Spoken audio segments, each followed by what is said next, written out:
নমস্কার বন্ধুরা, SB academic সেন্টারের প্রত্যেকটা ছাত্রছাত্রীকে স্বাগত। আজকে আমি ক্লাস 11-এর ইভিএস অর্থাৎ পরিবেশ বিজ্ঞানের সাজেশন নিয়ে আলোচনা করছি। এটা কিন্তু তোমাদের সেট 2 নিয়ে আলোচনা করছি, কোন প্রশ্নগুলো গুরুত্বপূর্ণ। ফুল মার্কস কিন্তু 40 নম্বর আছে এখানে, কিন্তু তোমাদের 4 নম্বরে দুটো প্রশ্ন লিখতে হবে বিভাগ ক থেকে। একের প্রশ্ন, ইআইএসও ইউএনইপি এর পুরো নাম কি? ভালো করে করবে। দুই প্রশ্ন, জনসংখ্যার স্থিতিবস্থা না থাকার পিছনে দুটি প্রধান কারণ উল্লেখ করো। সংকেত রয়েছে অশিক্ষা এবং জনসংখ্যা নিয়ন্ত্রণের পরিকল্পনার অভাব। তো দেখো, এই প্রশ্নটা কিন্তু গুরুত্বপূর্ণ আছে, ঠিক আছে? এটা কিন্তু মোস্ট ইম্পর্টেন্ট, ঠিক আছে? কি বলছি বুঝতে পারছো? এদিকে চলে আসো।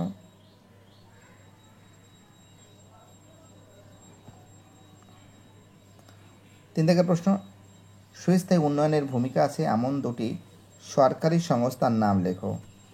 সুস্থায়ী উন্নয়ন কিন্তু পরীক্ষা ইম্পর্টেন্ট আছে। সৌরশক্তিটি অপরিচালিত শক্তি, বক্তব্যটির যথার্থ বিচার করে, এটা ইম্পর্টেন্ট আছে। 6 প্রশ্ন, হিউমাস কি ফসল উৎপাদনে এর গুরুত্বপূর্ণ ভূমিকা লেখো। এটাও খুবই গুরুত্বপূর্ণ প্রশ্ন।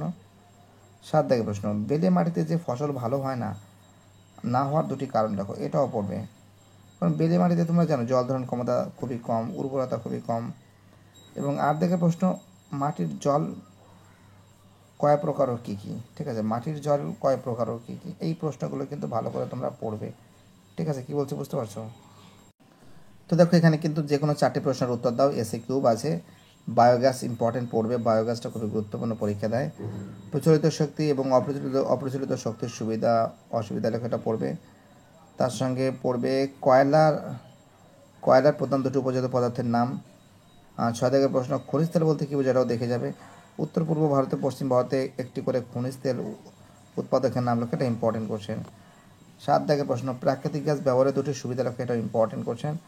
8 জলের ব্যবহারে তাপবিদ্যুৎ কেন্দ্রের স্থাপনে অপরিহার্য, বক্তব্যটি যথার্থ লেখা, এটাও কিন্তু ভালো করে তোমরা পড়ে যাবে। এবার তোমরা বিভাগ গ থেকে কোন প্রশ্নগুলো পড়বে। এখানে কিন্তু 6 নম্বরে কিন্তু দুটো প্রশ্ন লিখতে হবে, ঠিক আছে? 6 নম্বর দুটো প্রশ্ন লিখবে। সাধারণ উন্নয়ন ছেড়ে সুস্থায়ী উন্নয়নের ধারণা এলো। সাধারণ উন্নয়ন ছেড়ে কী করছে? সুস্থায়ী উন্নয়নের ধারণা এলো, তাই তো? তাহলে দেখো তোমরা, এবং এই ধারণাটা কেন এলো, ধারণাটা কেন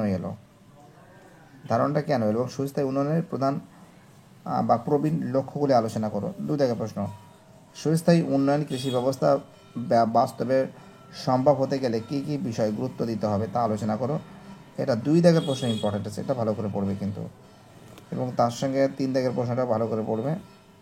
দেখা যাক কি বলছে। 3 প্রশ্ন, মাটির উর্বরতা কাকে বলে? উর্বরতা বৃদ্ধিতে বিভিন্ন অণুজীবের ভূমিকা লেখো, ঠিক আছে? এটা কিন্তু ভালো করে পড়বে।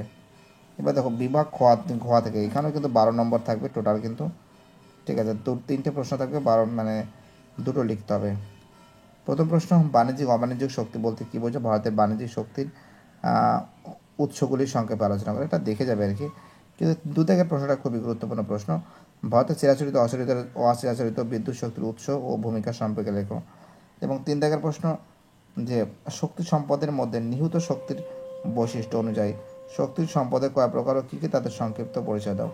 এই 2 এবং 3 প্রশ্ন কিন্তু ইম্পর্টেন্ট, ঠিক আছে? যে সমস্ত প্রশ্নগুলো ইম্পর্টেন্ট এবং যে সমস্ত প্রশ্নগুলো পরীক্ষা আসতে পারে সে সম্পর্কে বিস্তারিত আলোচনা করছি। ভিডিওটি দেখার জন্য এসবি একাডেমিক সেন্টার তরফ থেকে প্রত্যেকটা ছাত্রছাত্রীকে জানাই অসংখ্য ধন্যবাদ। সুস্থ থাকো, ভালো থাকো, চ্যানেলের সঙ্গে যুক্ত থাকো, এটাই আমার একান্ত অনুরোধ তোমাদের কাছে। বাইটারা, ভালো থাকো সবাই।